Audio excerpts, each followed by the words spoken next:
তারপরে ক্রাম কোট করে ফ্রিজে রেখেছিলাম। দেন এবার এই বাটারফ্লাইয়ের প্রসেসটা স্টার্ট করছি। তোমরা কিন্তু এটা মন দিয়ে অবশ্যই দেখো।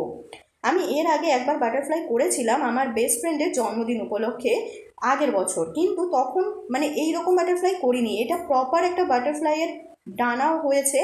কিন্তু আগের বার যখন আমি করেছিলাম তখন এই ডানার এই যে শেপটা আমি দিচ্ছি তোমরা দেখতে পাচ্ছ, এই শেপটা আমি তখন দিইনি, জাস্ট এই এরকমভাবে উল্টো দিক করে একটা ডেকোরেট আমি করেছিলাম।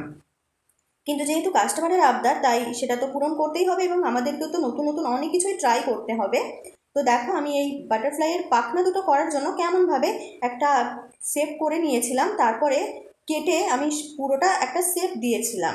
তারপরে তো আস্তে আস্তে, কারণ এই খাঁজ কাটাগুলো না ফিনিশিং আনতে প্রচুর টাইম লাগে, তাই একদম আস্তে আস্তে এটা অনেকটা টাইম লেগেছে আমার করতে।